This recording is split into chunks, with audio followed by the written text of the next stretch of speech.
Hi നമസ്കാരം പ്രിയപ്പെട്ടവരെ, വളരെ പ്രധാനപ്പെട്ട ഒരു വാർത്തയിലേക്ക് എൻ്റെ പ്രിയപ്പെട്ട പ്രേക്ഷകരുടെ ശ്രദ്ധ ഞാൻ ക്ഷണിക്കുകയാണ്. ഇത് നിങ്ങൾ വളരെ ശ്രദ്ധാപൂർവ്വം നിങ്ങളൊന്ന് കേൾക്കണം. കാരണം ഇപ്പോൾ ഈ തദ്ദേശ സ്വയംഭരണ തെരഞ്ഞെടുപ്പുകൊണ്ട് പല രാഷ്ട്രീയ പാർട്ടിയുടെ നേതാക്കന്മാരും അവരുടെ അനുയായികളൊക്കെ നമ്മുടെ വീടുകൾ കയറാറുണ്ട്, നമ്മുടെ വീടിൻ്റെ അകത്തേക്കൊക്കെ കയറാറുണ്ട്. പക്ഷേ നമ്മുടെ വീടിൻ്റെ 7 അയലത്ത് പോലും അടുപ്പിക്കാൻ പാടില്ലാത്ത ചില വിഭാഗങ്ങളും കൂടെ ഉണ്ട് എന്നുള്ളത് തെളിയിക്കുന്ന ഒരു എക്സ്ക്ലൂസീവ് ന്യൂസ് എൻ്റെ പ്രിയപ്പെട്ടവരെ നിങ്ങളൊന്ന് കാണുക. അതിനുശേഷം നമ്മുടെ കാളിപ്പൊട്ടനുണ്ടല്ലോ, നമ്മുടെ ടെക്നോളജി അണ്ണൻ, ഒരു ഹൈന്ദവ സഹോദരൻ സത്യസന്ധമായിട്ട് വീഡിയോ ചെയ്യുന്ന ഒരു സുഹൃത്താണ്. ആ സുഹൃത്തിനെതിരെ ഒരു പോസ്റ്റുമായിട്ട് വന്നിട്ടുണ്ട്. അതെന്താണെന്നുള്ളത് നിങ്ങൾക്ക് ആ വീഡിയോ കാണുമ്പോൾ മനസ്സിലാവും. ആദ്യം നിങ്ങൾ ഈ ന്യൂസ് ഒന്ന് കണ്ടോളൂ. ഒരു വാർത്തയിലേക്ക് പോവുകയാണ്. തിരുവനന്തപുരത്ത് ബിജെപി സ്ഥാനാർത്ഥിക്കൊപ്പം വോട്ട് ചോദിച്ചെത്തിയ പ്രവർത്തകനെതിരെ പരാതിയുമായി വീട്ടമ്മയെ പീഡിപ്പിക്കാൻ ശ്രമിച്ചെന്നാണ് പരാതി. ബിജെപി പ്രവർത്തകൻ രാജുവിനെതിരെയാണ് പരാതി. മംഗലപുരം പോലീസ് കേസെടുത്ത് അന്വേഷണം ആരംഭിച്ചു. നിലവിൽ രാജു ഒളിവിലാണ്. സാന്ത്വന സാജു ചേരുന്നു. സാന്ത്വന, വോട്ട് ചോദിച്ച് സ്ഥാനാർത്ഥികളും കൂടെ അണികളും പ്രവർത്തകരും ഒക്കെ ചെല്ലുന്ന സമയമാണ്. ഇതെന്താണ് സംഭവിച്ചത്? എന്താണ് പരാതി? പക്ഷേ തിരുവനന്തപുരം മംഗലപുരത്താണ് ഈ സംഭവം ഉണ്ടായിരിക്കുന്നത്. മംഗലപുരം ഇടവിളാകം വാർഡിലെ ബിജെപി സ്ഥാനാർത്ഥിക്കൊപ്പം വോട്ട് ചോദിച്ചെത്തിയ ബിജെപി പ്രവർത്തകനാണ് ഇത്തരത്തിൽ ഇടവിളാകം വാർഡിലെ ഒരു വീട്ടിൽ താമസിക്കുന്ന സ്ത്രീയോട് ഇത്തരത്തിൽ മോശമായി പെരുമാറിയത് എന്നുള്ള കാര്യമാണ് ഇപ്പോൾ വ്യക്തമാക്കിയിരിക്കുന്നത്. ഇന്നലെ വൈകുന്നേരമാണ് റോഷിനി ഈ സംഭവം ഉണ്ടാകുന്നത്. ഇന്നലെ വൈകുന്നേരം 3:30 കൂടി തന്നെ ബിജെപി സ്ഥാനാർത്ഥിക്കൊപ്പം ഈ ബിജെപി പ്രവർത്തകനായ രാജു എന്നാണ് ഈ പരാതി നൽകിയിരിക്കുന്ന ഇയാളുടെ പേര്. ഇയാൾ വീട്ടിലേക്ക് എത്തുന്നു. എല്ലാവരും വോട്ട് ചോദിച്ച് മടങ്ങിയ ശേഷം രാജു മാത്രം അവിടെ തുടരുകയാണ്. അദ്ദേഹം ഇയാൾ വീട്ടമ്മയോട് കുറച്ച് വെള്ളം കുടിക്കാൻ വേണമെന്ന് ആവശ്യപ്പെടുന്നു. അങ്ങനെ ഇവർ വെള്ളം കൊടുക്കാനായി അകത്തേക്ക് കയറിപ്പോയ സമയത്താണ് പിന്നാലെ എത്തി രാജു ഈ വീട്ടമ്മയെ അപായപ്പെടുത്താൻ ശ്രമിച്ചത് എന്നുള്ള കാര്യമാണ് ഈ വീട്ടമ്മ ഇപ്പോൾ പോലീസിൽ പരാതിയായി നൽകിയിരിക്കുന്നത്. കേട്ടല്ലോ. അപ്പം വീട്ടിൽ കയറ്റാൻ കൊള്ളാത്ത ഇനം ഏതാണെന്നുള്ളത് നിങ്ങൾക്ക് മനസ്സിലായല്ലോ അല്ലെ? ഇതാണ് ഒരു മിനിമം സംഖ്യയുടെ ക്വാളിറ്റി. വടക്കേ ഇന്ത്യയിലോട്ടൊക്കെ നടക്കുന്ന ചില സംഭവങ്ങളില്ലേ, അതിനൊക്കെ സമാനമായ രീതിയിലാണ് കേരളത്തിലെ സംഖ്യകളുടെ നിലവാരവും. കാരണം സംഖ്യകളെല്ലാം ഒരേപോലെ തന്നെ ആയിരിക്കും, അതിനകത്തൊരു മാറ്റവും ഉണ്ടാകത്തില്ല. കാളി മീഡിയയുടെ ഈ ചാണകക്കുട്ടനുണ്ടല്ലോ, ഇവനൊരു സ്വഭാവമുണ്ട്. കാരണം ഇവൻ പറയുന്ന തെമ്മാടിത്തരങ്ങൾക്കെതിരെ ആരെങ്കിലും സമൂഹത്തിൽ പ്രതികരിച്ചു കഴിഞ്ഞാൽ അവർക്കെതിരെ ഇവൻ ഉടനെ ഭീഷണി അങ്ങ് മുഴക്കും. കാരണം ഇവൻ ഈ കൊന്നത്തെങ്ങ് പോലെ വലനിൽക്കുകയാണല്ലോ, തലയ്ക്കകത്തൊന്നുമില്ല, ചാണകമാണെന്നുള്ളത് നമുക്ക് എല്ലാവർക്കും അറിയാം. അപ്പൊ ഈ സമൂഹത്തിൽ നടക്കുന്ന അനീതികൾക്കെതിരെ ശബ്ദിക്കുന്ന ഒരു ഹൈന്ദവ സഹോദരൻ സാധാരണ നിരന്തരം വീഡിയോകൾ ചെയ്യാറുണ്ട്. അദ്ദേഹം നമ്മുടെ അൻസാരി സുഹൈരി ഉസ്താദും മലയ്ക്ക് പോകാൻ മാലയിട്ടിരിക്കുന്ന ഒരു വ്യക്തിയും തമ്മിലുള്ള ഒരു വീഡിയോ കോൾ ചെയ്തിരുന്നു. ആ വീഡിയോ കോളിൽ ഈ വൈറ്റ് കോൾ ടെററിസത്തെ കുറിച്ചൊക്കെയാണല്ലോ ഇപ്പൊ ഏറ്റവും കൂടുതൽ വാർത്ത വരുന്നത്. അതായത് തൊപ്പി വെച്ചവനെ കണ്ടാൽ പേടിക്കണം, താടി വെച്ചവനെ കണ്ടാൽ പേടിക്കണം, തലയിൽ മഫ്ത ധരിച്ചവരെ കണ്ടാൽ പേടിക്കണം എന്നൊക്കെ പറഞ്ഞ് ഭയങ്കരമായിട്ടുള്ള ഭീതി പരത്തിക്കൊണ്ടിരിക്കുന്ന ഈ ഒരു സമയത്താണല്ലോ നമ്മൾ ജീവിച്ചുകൊണ്ടിരിക്കുന്നത് അല്ലേ? ഇന്നലെ ഇന്നും ആട്ടൊക്കെ ഒരുപാട് രാജ്യസ്നേഹികളെ പൊക്കിയതായിട്ടുള്ള വാർത്തകൾ വരുന്നുണ്ട്. അത് നമ്മൾ പുറകെ വരുന്നതായിരിക്കും. അപ്പൊ ഈ ഒരു വീഡിയോ കണ്ടപ്പോഴത്തേക്കും ഈ കാളി അണ്ണന്റെ ടെക്നോളജി മറ്റേ മരക്കൊമ്പിന്റെ ഇടയിൽ കുടുങ്ങിയിട്ട് വലിച്ചൂരി എടുക്കാൻ പറ്റാത്ത ആ ഒരു ദേഷ്യത്തിൽ ഈ സഹോദരനോട് പൊട്ടിത്തെറിക്കുന്ന ഒരു സംഭവം കൂടെ. സഹോദരൻ അടിച്ച് അവന്റെ അണ്ണാക്കി കയറ്റി കൊടുക്കുന്നുണ്ട്. അപ്പൊ നമുക്ക് എന്തായാലും ആ വീഡിയോ ഒന്ന് കണ്ടാലോ? പോയേക്കാം. നമസ്കാരം. അറിയോ സന്തോഷത്തെ ശബരിമലക്ക് പോകാൻ വേണ്ടി മാലയൊക്കെ ഇട്ടിരിക്കുകയാണ്. ഞാനേ ഇപ്പൊ വീഡിയോ വന്നതിനാ അറിയോ സായിച്ചേട്ടനെ ചോദിക്കാനുള്ളത്, ഈ താടി കാണാൻ പറ്റുന്നില്ല. അല്ല, ആ താടി കാണുമ്പോൾ സന്തോഷം. ഈ തലയൊക്കെ കാണുമ്പോൾ പേടി വരുന്നുണ്ട്, പൊട്ടിത്തെറിക്കാന്നുള്ള പേടി.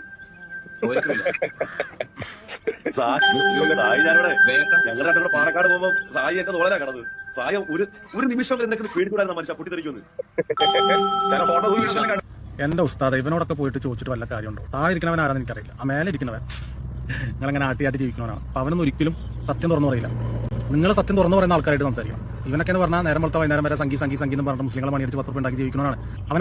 ഞാൻ മുസ്ലിങ്ങളെ ഇങ്ങനെയാക്കി ജീവിക്കുന്നതാണ് പോലും. അങ്ങനെ എന്ത് ജോലിയുള്ളത്? അങ്ങനെ ഒരു ജോലി ഉണ്ടാ? അങ്ങനെ ഒരു ജോലി ഉണ്ടാവായിരിക്കല്ലേ? കാളിയാണ് അങ്ങനത്തെ ജോലിയായിരിക്കും എടുക്കുന്നുണ്ടാവുക, ഇങ്ങനത്തെ ജോലി. ഇപ്പോൾ ഒരാൾ ഉസ്താദ് വീഡിയോ കോൾ ചെയ്തിട്ട് താടി കണ്ടാ പേടിയുണ്ടോ, തൊപ്പി കണ്ടാ പേടിയുണ്ടോ എന്ന് ചോദിച്ചിട്ട് കാര്യമുണ്ട്. ഉസ്താദ് എന്നോട് ചോദിക്കും, ഞാൻ പറഞ്ഞുതരാലോ താടിക്കാരെ പേടിക്കുന്ന കാര്യം, ഈ തലക്കെട്ട് കെട്ടിയവരെ പേടിക്കുന്ന കാര്യം ഞാൻ പറഞ്ഞുതരാം. അതായത് ഇപ്പം ഇന്നലെ ഡൽഹിയിൽ പൊട്ടിയവർ അറിയാലോ, അതുപോലെ താടിയുള്ള ഒരാളായിരുന്നു.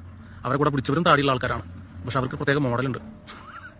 ഉസ്താദ് താടി വളർത്തി തലയിൽ കെട്ടിന്ന് എഴുതിയിട്ട് നിങ്ങൾ ബോംബ് പൊട്ടിക്കാൻ പോകണമെന്നില്ല. പക്ഷേ ബോംബ് പൊട്ടിക്കാൻ പോകുന്നവരുണ്ട്, അവരെ പേടിക്കുന്ന വേണം. എന്നാൽ സ്വന്തം മോൻ തീവ്രവാദത്തിന് പോകുന്ന കാര്യം അറിഞ്ഞുകൊണ്ട് ഇവിടുത്തെ നിയമത്തിന് ഒറ്റക്കൂടത്ത് ഉമ്മമാരുള്ള നാടത് മനസ്സിലായില്ലേ? അവരെ നമ്മൾ സ്നേഹിക്കണം. ഈ ഒരു മാറ്റമുണ്ട്, ആ മാറ്റം കണ്ട് ജീവിച്ചാൽ മതി. അപ്പൊ അവനോടൊന്നും നിങ്ങൾ ഇത് ചോദിച്ചിട്ട് കാര്യമില്ല. കാരണം എന്താണ്, അവൻ 24 മണിക്കൂറും നിങ്ങളെ മണിയടിച്ച് ജീവിക്കുന്ന ഒരുത്തനം. അവനൊക്കെ ഒരു പ്രാവശ്യമെങ്കിലും അവന്റെ നാവുകൊണ്ട് ഒരു മുസ്ലിമാനെ കുറ്റം പറഞ്ഞു കഴിഞ്ഞാൽ തെറ്റ് ചെയ്തവനെ അവൻ പറഞ്ഞതൊന്ന് കാണിച്ചു തരുമോ? പറഞ്ഞു കഴിഞ്ഞാൽ തീർന്നവൻ, പിന്നെ അവന്റെ വഴിമുട്ടി അവന് ജീവിക്കാൻ പറ്റില്ല.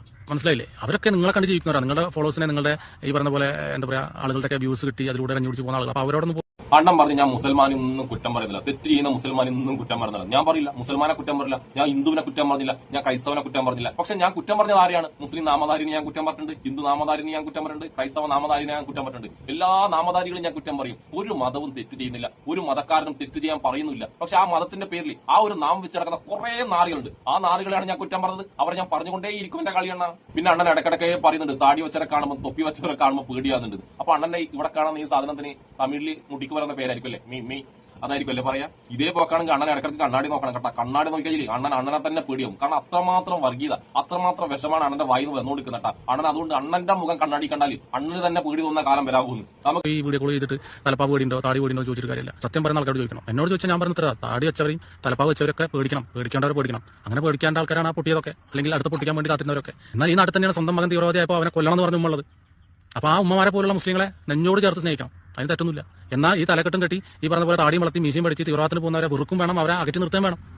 പക്ഷെ ഇത് പറയാൻ എനിക്ക് അറിഞ്ഞുകൊണ്ട് അവനൊന്നും പറയട്ടെ, നിങ്ങളുടെ ഈ പറഞ്ഞ വീഡിയോ കോൾ നിങ്ങളോട് മറുപടി ആവുമെന്ന് പറയട്ടെ.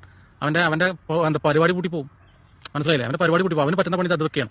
എനിക്ക് ഈ സംഭവം ആഘോഷിക്കുന്ന കാസ കൂസ സംഘി കുസംഗിയോട് കുറച്ച് ചോദ്യങ്ങൾ ചോദിക്കാനുള്ളത്. എന്റെ ഒന്നാമത്തെ ചോദ്യം, ഇതേ സ്കൂളിൽ പഠിക്കുന്ന ഏതെങ്കിലും ഒരു കുട്ടി ശബരിമലയിൽ പോകാൻ വേണ്ടി വ്രതം നോക്കി മാലയിട്ട് സ്കൂളിൽ പോയി കഴിഞ്ഞാൽ ആ മാല ഊരാൻ വേണ്ടി ഇതേ മാനേജ്മെന്റ് പറയോ? അങ്ങനെ ഈ മാനേജ്മെന്റ് ആ കുട്ടിയോട് മാല ഊരാൻ പറഞ്ഞു കഴിഞ്ഞാൽ എന്തായിരിക്കും സ്കൂളിന്റെ അവസ്ഥ, എന്തായിരിക്കും കേരളത്തിന്റെ അവസ്ഥ, എന്തായിരിക്കും സംഘികൾ ഈ കേരളത്തിൽ കാട്ടിക്കൂട്ടുന്ന അവസ്ഥ? ഇങ്ങനെ എന്താ പറയുക, സംഘികളെ കുറ്റം പറഞ്ഞുകൊണ്ടിരിക്കുക. കറുപ്പെടുത്ത് കൊണ്ട് ഒരു കുട്ടീനെ സ്കൂൾ കയറ്റാതിരുന്നാൽ എന്താണ് കേരളത്തിലുണ്ടാവുന്ന അവസ്ഥ, എന്താണ് ഇവിടെ സംഘികൾ ചെയ്യാന്നൊക്കെ പറഞ്ഞില്ല. എന്താ ചെയ്ത് ഇവിടെ എന്താ കേരളം കത്തിക്കും സംഘികൾ എന്നൊക്കെ പറഞ്ഞാൽ ഏത് സംഘി കത്തിച്ചു? ഞാനടക്കമുള്ള സംഘികളാണ് ഉദ്ദേശിച്ചിട്ടുണ്ടെങ്കിൽ ഞാനടക്കം അതിന് സപ്പോർട്ട് ചെയ്യുക ചെയ്ത് എന്താ ചെയ്യുക? ആദ്യം ഹിജാബ് വിഷയം വന്നോണ്ട് അതിൽ ഹിജാബിനെ എതിർത്തുകൊണ്ട് ഈ കറുപ്പെടുത്ത് സ്കൂളിൽ പോകുന്ന കാര്യത്തിൽ സംഘികൾ ആകെപ്പെട്ടു. അതായത് മരത്തിന്റെ മുകളിൽ ഇരുന്ന കുരങ്ങൻ ആപ്പെടുത്തപ്പം കുരങ്ങന്റെ സുനാഭിക്കേഷൻ മരത്തിന്റെ ഇടയിൽ കുടുങ്ങിയില്ലേ, ആ കുടുങ്ങിയ അവസ്ഥയിലെ പോയി നമ്മൾ ഈ കാളിയാണെന്നും ടെക്നോളജി ആണെന്നും മൊത്തം സംഖ്യകളും. ഇങ്ങനെ ഒരു സ്കൂളിലോട്ട് മതചിഹ്നം കൊണ്ടുപോകാൻ സ്കൂൾ തീരുമാനിച്ചു കഴിഞ്ഞാൽ അത് തന്നെയാണ് കറക്റ്റ് എന്ന് പറഞ്ഞു. അപ്പൊ ഇവൻ എന്ത് ക്വാളിറ്റി അല്ല, ഇവനൊക്കെ വീഡിയോ കോൾ ചെയ്തിട്ട് ഈ തൊപ്പിട്ടവനെ അല്ലെങ്കിൽ താടി വെച്ചവനെ പേടിക്കണമെന്ന് ചോദിച്ചാൽ നിങ്ങളെ വേണ്ടേ പറയാൻ? അവന്റെ കയ്യിൽ നിന്നൊക്കെ ഒരു മാന്യമായിട്ടുള്ള മറുപടി കിട്ടും നിങ്ങൾ പ്രതീക്ഷിക്കേണ്ട. കഞ്ഞു കുടിച്ചു പോകാൻ വേണ്ടി എന്തും ചെയ്യാനും എന്തും പറയാനും വേണ്ടി എന്താ പറയാ, അങ്ങനെ ഒരു അവസ്ഥയിൽ നിൽക്കുന്ന പാവങ്ങളാണ് അതൊക്കെ. അത് നിങ്ങൾക്കൊന്നും നിങ്ങൾ എന്നെ പോലത്തെ ആൾക്കാരെ വിളിക്കുമ്പോൾ ഞാൻ കൃത്യമായിട്ട് പറഞ്ഞുതരാം. ഞാൻ അംഗീകരിച്ചിട്ടുള്ളത് നിങ്ങളുടെ സോഫിയ ഖുറേഷി എന്ന ധീരവനിതയെ, ഇന്ത്യയുടെ ധീരവനിതയെ തെറി പറഞ്ഞ ടീമല്ലേ നിങ്ങൾ? അവരൊറ്റുകാരിയാണെന്ന് പറഞ്ഞ സംഖ്യകളല്ലേ നിങ്ങൾ? അതുകൊണ്ട് ഉമ്മമാരെ ബഹുമാനിക്കുന്ന കഥ നീ പറയില്ല എന്റെ ചാണക സംഖ്യ. പിന്നെ ഒരു മുസ്ലിം നാമധാരിയായാലും ശരി, ഹിന്ദു നാമധാരിയായാലും ശരി, രാവിലെ വീട്ടിൽ നിന്നിറങ്ങുമ്പോൾ ഉമ്മ ഞാനുള്ള ബോംബ് പൊട്ടിക്കാൻ പോകുന്നത്, അല്ലെ അമ്മ ഞാൻ ഇന്ത്യന്റെ രഹസ്യങ്ങൾ പാകിസ്ഥാനിൽ ചോർത്തി കൊടുക്കാൻ പോകുന്ന പറ്റല്ല പോകുന്നത്. അതുകൊണ്ട് ആരെങ്കിലും കുറ്റം ചെയ്ത് കഴിഞ്ഞാൽ അവിടെ കുടുംബത്തിനെ മൊത്തം അധിക്ഷേപിക്കാനോ അവിടെ മതത്തിനെ മൊത്തം അധിക്ഷേപിക്കാനോ നമ്മളൊപ്പം ഉണ്ടാവില്ല. നിന്നെപ്പോഴത്തെ ചാണക സംഖ്യകൾ കൊണ്ട് അത് മാത്രമേ പറ്റൂ. മുസ്ലിം നാമധാരികൾ എന്തെങ്കിലും കുറ്റം ചെയ്താൽ ആ മുസ്ലിം മാത്രം മൊത്തം കുറ്റം പറയാൻ വേണ്ടി നിന്നെപ്പോഴത്തെ ചാണക സംഖ്യയ്ക്ക് പറ്റൂ. അതുകൊണ്ട് നീ ഹിന്ദു എന്താണെന്നോ ഹിന്ദുവിനെ കുറിച്ച് എന്നെ പഠിപ്പിക്കാൻ നിൽക്കും കേട്ടോ. ഞാൻ അമ്പലത്തിൽ പോകാറുണ്ട്, ഞാൻ പ്രാർത്ഥിക്കാറുണ്ട്, പക്ഷെ ഞാൻ പ്രാർത്ഥിക്കുമ്പോഴല്ല ഏതെങ്കിലും മതക്കാർക്ക് കുറ്റം പറയണമെന്നോ അല്ലെങ്കിൽ ഏതെങ്കിലും ഒരു മതവിഭാഗം ഇന്ത്യയിൽ ഇല്ലാണ്ടാകണമെന്നല്ല. എല്ലാ മതക്കാർക്കും എല്ലാവർക്കും സമാധാനം ഉണ്ടാകണം. ബുദ്ധിയില്ലാത്ത നിന്നെ പോലത്തെ അവരുടെ തലയിൽ കുറച്ചെങ്കിലും ബുദ്ധിയും വിവരവും വെക്കട്ടെ എന്നും കൂടിയാണ് ഞാൻ പ്രാർത്ഥിക്കാറ്. എന്റെ പ്രാർത്ഥന എപ്പോഴെങ്കിലും ദൈവം കേൾക്കുന്ന എനിക്ക് തോന്നുന്നത്. അതായത് നിന്നെ പോലത്തെ വിവരം കേട്ട ചാണക സംഖ്യയുടെ തലയിൽ ബുദ്ധിയും വിവരമൊക്കെ എപ്പോഴെങ്കിലായിട്ട് വെക്കും. ഇപ്പാണ് എന്നെ കുറിച്ച് ഏകദേശം മനസ്സിലായെന്ന് ഞാൻ വിചാരിക്കുന്നു. ആ ചാണക തലയിൽ മനസ്സിലാകാൻ കുറച്ച് പണിയുണ്ട്. മനസ്സിലായിട്ടുണ്ടെങ്കിൽ നല്ലത്, മനസ്സിലായില്ലെങ്കിൽ ഇനിയും വീഡിയോ ആയിട്ട് വരിക. ഞാൻ എന്നെ കുറിച്ച് കൃത്യമായിട്ടാണ് മനസ്സിലാക്കി തരാം. അപ്പൊ എന്റെ ടെക്നോളജി ആണെന്നും എന്നെ ഇഷ്ടപ്പെടുന്ന എല്ലാവർക്കും എന്റെ ഒരു നല്ല നിങ്ങൾ കണ്ടല്ലോ അല്ലേ, നമ്മുടെ കാളിയാണ് ടെക്നോളജി നല്ല നൈസായിട്ട് അടിച്ചങ്ങ് പരത്തി അവൻ്റെ അണ്ണാക്കിലേക്ക് തിരിച്ചടിച്ച് കയറ്റി കൊടുത്ത ഈ ആളാണ് യഥാർത്ഥ ഹൈന്ദവൻ. ഒരു യഥാർത്ഥ ഹൈന്ദവ മതവിശ്വാസിക്ക് ഒരിക്കലും സംഘപരിവാറിൻ്റെയോ ഈ BJPയുടെ ഒന്നും ആശയത്തെ ഫോളോ ചെയ്ത് മുന്നോട്ട് പോകാൻ സാധിക്കില്ല. കാരണം ഇതുപോലെ സാധിക്കത്തില്ല. രാജ്യവിരുദ്ധ പ്രവർത്തനങ്ങൾ നടത്തുകയും രാജ്യത്തിന് ദ്രോഹം ചെയ്യുന്ന ഇതുപോലുള്ള ചില നാറികളുണ്ട്. ഇവനൊക്കെ ഈ നാഴികയ്ക്ക് 40 വട്ടം വന്നിരുന്നുകൊണ്ട് രാജ്യസ്നേഹം ഞാൻ പറയുമ്പോഴത്തേക്ക് ശരിക്കും പറഞ്ഞ് നമ്മളൊക്കെ മൂക്കത്ത് ഇങ്ങനെ കൈവച്ച് പോകും. കാരണം കഴിഞ്ഞ ദിവസങ്ങളിലായിട്ട് ഏതാണ്ട് 8-9 എണ്ണത്തിനാണ് രാജ്യസ്നേഹികളെ പിടിച്ചത്. നിങ്ങൾ ആരും കണ്ടില്ല അല്ലേ? അത്തരത്തിലുള്ള വാർത്തകളൊന്നും ഇവന്റെ ഒന്നും കണ്ണിൽ കാണത്തില്ല. അല്ലെങ്കിൽ അതിനെക്കുറിച്ചിട്ടൊന്നും ഇവനൊന്നും ഒരു വീഡിയോ പോലും ഇവനൊന്നും ചെയ്യത്തില്ല. കാരണം അത് ചെയ്തു കഴിഞ്ഞാൽ പിന്നെ സംഘികൾ എന്ന് പറയുന്ന നാറികൾ ഈ ഭൂമുഖത്ത് തന്നെ ഉണ്ടാകത്തില്ല. സത്യത്തിൽ നമ്മുടെ ഈ രാജ്യത്തിന്റെ ഏറ്റവും വലിയ ശാപമാണ് ഈ സംഘികൾ എന്ന് പറയാതിരിക്കാൻ നിവൃത്തിയില്ല.